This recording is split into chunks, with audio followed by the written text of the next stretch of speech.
Selamat sore teman-teman kelas 3H dan dosen pengampu mata kuliah Sistem Informasi Akuntansi, Ibu Niwayan Yulianita Dewi, SEMSA AK.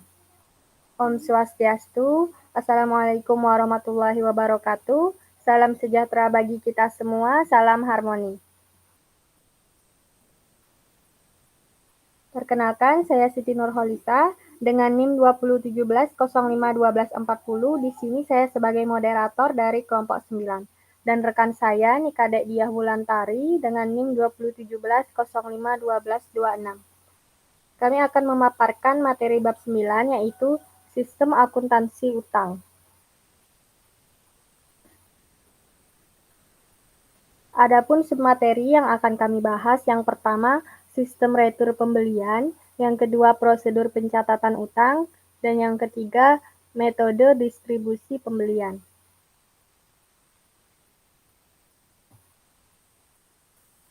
Langsung saja ke submateri yang pertama, yaitu sistem retur pembelian. Deskripsi kegiatannya, barang yang sudah diterima dari pemasok terkadang tidak sesuai dengan yang dipesan menurut surat order pembelian, seperti rusak, tidak sesuai, atau pengiriman melewati tanggal yang dijanjikan. Sistem retur pembelian digunakan untuk pengembalian barang yang sudah dibeli kepada pemasok.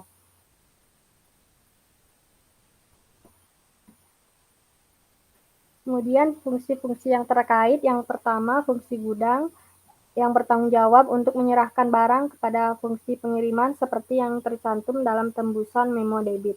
Yang kedua, fungsi pembelian, bertanggung jawab mengirim kembali barang, bertanggung jawab untuk mengeluarkan memo debit untuk retur pembelian. Yang ketiga, fungsi pengiriman, bertanggung jawab mengirim kembali barang sesuai perintah retur pembelian dalam memo debit. Kemudian yang terakhir, fungsi akuntansi, yaitu mencatat transaksi-transaksi yang terjadi. Dokumen yang digunakan yang pertama ada memo debit, yaitu formulir yang diisi fungsi pembelian untuk memberikan otorisasi bagi fungsi pengiriman untuk mengirim barang dan bagi fungsi akuntansi untuk mencatat transaksi tersebut. Yang kedua, laporan pengiriman barang. Dokumen ini digunakan untuk melaporkan jenis dan kuantitas barang yang dikirim kembali ke pemasok sesuai isi memo debit. Catatan akuntansi yang digunakan yang pertama jurnal retur pembelian atau jurnal umum. Jurnal ini digunakan untuk mencatat transaksi retur pembelian. Yang kedua, kartu persediaan yang digunakan untuk mencatat berkurangnya harga pokok persediaan karena barang dikembalikan. Yang ketiga yaitu kartu piutang. Kartu utang digunakan untuk mencatat pengurangan utang kepada debitur karena adanya pengembalian barang kepada debitur.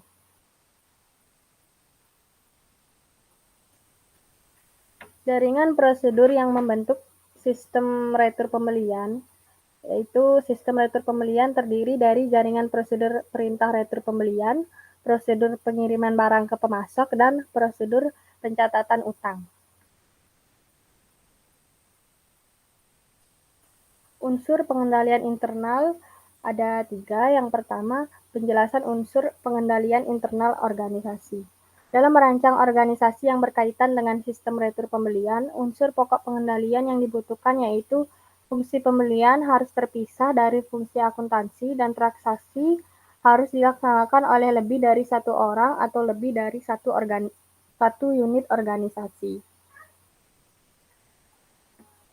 Yang kedua, sistem otorisasi dan prosedur pencatatan.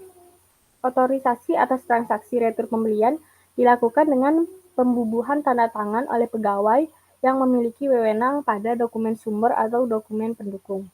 Yang ketiga, praktik yang sehat.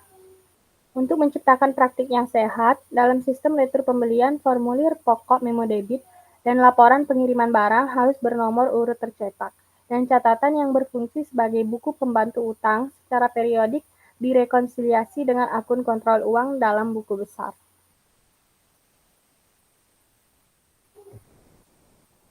Bab yang kedua yaitu prosedur pencatatan utang. Ada 2 metode pencatatan utang yaitu akun payable procedure dan voucher payable procedure.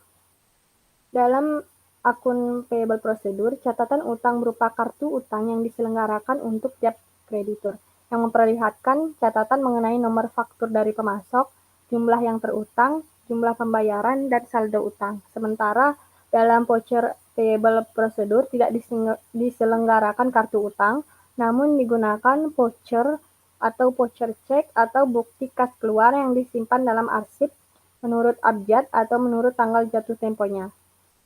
Arsip bukti kas keluar ini berfungsi sebagai catatan utang.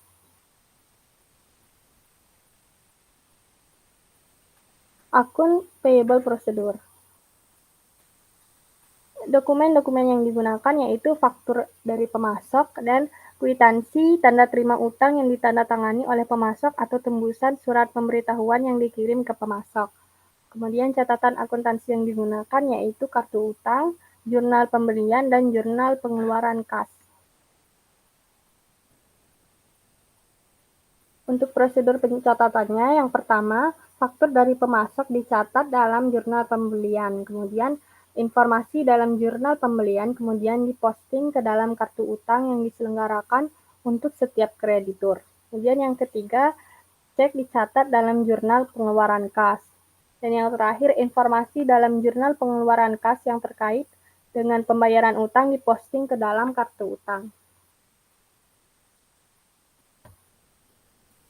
Untuk materi selanjutnya akan disampaikan oleh rekan saya. Baik, di sini saya akan melanjutkan menjelaskan tentang voucher payable procedure. Next. Adapun dokumen yang digunakan yaitu bukti kas keluar atau kombinasi bukti kas keluar dan cek. Bukti kas keluar ini merupakan formulir pokok dalam voucher payable procedure yang berfungsi sebagai surat perintah kepada bagian kas untuk melakukan pengeluaran sesuai dengan jumlah yang tercantum di dalamnya. Kemudian untuk memberitahu kreditur mengenai tujuan pembayaran dan media untuk dasar pencatatan utang dan persediaan atau distribusi lain. Catatan akuntansi yang digunakan yaitu yang pertama register bukti kas keluar dan register cek. Next. Prosedur pencatatan. Prosedur pencatatan terbagi menjadi dua, yaitu yang pertama one time voucher procedure, yaitu untuk setiap faktur dari pemasok dibuat satu set voucher yang terdiri dari 3 lembar. One time voucher procedure ini dibagi menjadi dua. Yang pertama, one time voucher procedure dengan dasar tunai. Dalam prosedur ini, faktur disimpan dalam arsip sementara menurut tanggal jatuh tempo. Saat jatuh tempo dibuatkan kas keluar dan dicatat dalam jurnal pengeluaran kas. Dalam prosedur ini tidak diselenggarakan catatan formal mengenai faktur yang belum dibayar. Yang kedua, one time voucher prosedur dengan dasar waktu. Pada prosedur ini, faktur yang diterima langsung dibuatkan bukti kas keluar dan dilakukan pencatatan transaksi pembelian dalam register bukti kas keluar. Pada saat bukti kas keluar jatuh tempo akan dikirimkan ke bagian kasa sebagai dasar membuat cek untuk dibayarkan ke pemasok. Selanjutnya prosedur pencatatan yang kedua yaitu build up voucher procedure. Dalam prosedur ini, satu set voucher dapat digunakan untuk menampung lebih dari satu faktur. Faktur yang diterima dicatat dalam bukti kas keluar dan disimpan sementara dalam arsip menurut abjad. Jika ada faktur dari pemasok yang sama, bukti kas keluar tersebut diambil dari arsip untuk diisi dengan informasi yang ada di faktur baru.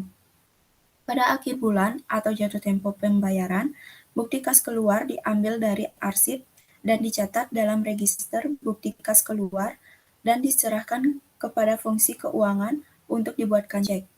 Dalam prosedur ini, bukti kas keluar yang belum dibayar merupakan catatan utang yang diselenggarakan atas dasar waktu atau accrual basis.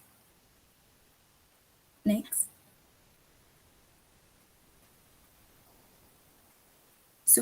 Subbab yang terakhir yaitu metode distribusi pembelian.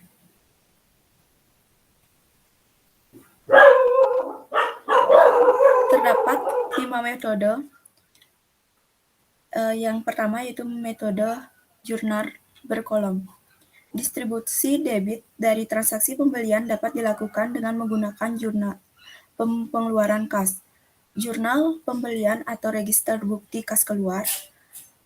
Jika jurnal pengeluaran kas dipakai sebagai alat distribusi, maka dalam jurnal tersebut harus disediakan kolom-kolom untuk menampung klarifikasi pokok yang diinginkan. Dengan demikian, distribusi pendebitan dilakukan dengan dasar tunai. Jika pendebitan menyangkut biaya, distribusi dapat dilakukan dengan dasar waktu dengan cara, pada akhir bulan, dibuat rekapitulasi biaya dari arsip faktur yang belum dibayar. Kemudian dibuat jurnal umum dengan debit biaya dan kredit utang dagang. Jurnal tersebut kemudian dibalik pada awal bulan berikutnya. Yang kedua, metode akun berkolom. Distribusi pendebitan dari transaksi pembelian dapat dilakukan dengan menggunakan akun berkolom. Sumber informasi untuk posting ke dalam akun berkolom adalah register bukti kas keluar. Yang ketiga, metode akun tunggal. Prosedurnya yaitu yang pertama, faktur yang telah disetujui untuk dibayar diurutkan menurut klasifikasi yang dikehendaki, misalnya menurut departemen. Yang kedua, dari faktur yang disertai tersebut dibuat free list tape. Yang ketiga, kemudian faktur tersebut diposting ke dalam akun yang bersangkutan. Rupiah yang diposting ke dalam akun dijumlah dan diposting ke dalam akun kontrol yang bersangkutan dalam buku besar dan dicocokkan dengan free list tape. Keempat, laporan dibuat berdasarkan informasi yang terkumpul dalam akun. Selanjutnya, metode yang keempat yaitu metode tingkat tunggal. Berdasar bukti kas keluar yang biasanya berupa media campuran, dibuat tiket tunggal untuk setiap unsur klasifikasi yang tercantum di dalamnya, yang kemudian direkap sebagai dasar posting ke dalam akun kontrol yang bersangkutan dalam buku besar. Tiket tunggal ini kemudian diarsipkan menurut nomor akun dalam klasifikasi.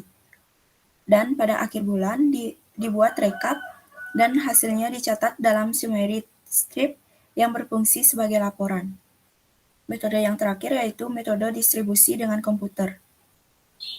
Metode distribusi dengan komputer dilakukan dengan memberi kode transaksi yang terjadi sesuai dengan klasifikasi yang diinginkan. Jika transaksi sudah diberikan kode dengan benar, proses pengurutan akan dilakukan oleh komputer melalui program. Setiap faktur pembelian atau bukti kas keluar akan diberi kode debit menurut kerangka pemberian kode tersebut. Baik, demikian yang dapat saya sampaikan. Saya kembalikan ke moderator.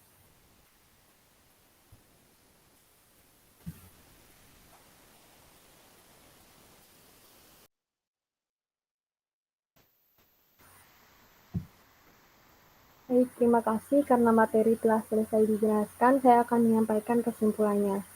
Sistem akuntansi utang meliputi prosedur pencatatan utang dan prosedur distribusi pembelian. Ada dua metode pencatatan utang, yaitu akun payable prosedur dan voucher payable prosedur. Ada 4 tahap dalam prosedur pencatatan dengan akun payable prosedur. Yang pertama, faktur dari pemasok dicatat dalam jurnal pembelian. Yang kedua, informasi dalam jurnal pembelian kemudian diposting ke dalam kartu utang yang diselenggarakan untuk setiap kreditur. Yang ketiga, cek dicatat dalam jurnal pengeluaran kas. Dan yang keempat, informasi dalam jurnal pengeluaran kas yang terkait dengan pembayaran utang diposting ke dalam kartu utang. Sementara dalam voucher payable prosedur hanya melalui 2 tahap, yaitu pencatatan utang dalam register bukti kas keluar dan jurnal pengeluaran kas. Prosedur pencatatan dengan voucher payable prosedur dibagi menjadi 2 macam. Yang pertama, one time voucher prosedur yang terdiri dari 2 bagian, yaitu one time voucher prosedur dengan dasar tunai dan dasar waktu. Kemudian yang kedua, block up voucher prosedur. Distribusi pendebitan yang timbul sebagai akibat transaksi pembelian dapat dilakukan dengan 5 metode. Yang pertama, metode jurnal berkolom. Yang kedua, metode akun berkolom. Yang ketiga, metode akun tunggal. Yang keempat, metode tiket tunggal. Dan yang kelima, metode distribusi dengan komputer. Sekian materi yang dapat kami sampaikan. Apabila ada salah kata baik yang disengaja maupun tidak disengaja dalam penyampaian materi, kami memohon maaf yang sebesar-besarnya. Saya tutup dengan selamat sore. Om Santi Santi Santi Om. Wassalamualaikum warahmatullahi wabarakatuh. Salam sejahtera bagi kita semua. Salam harmoni.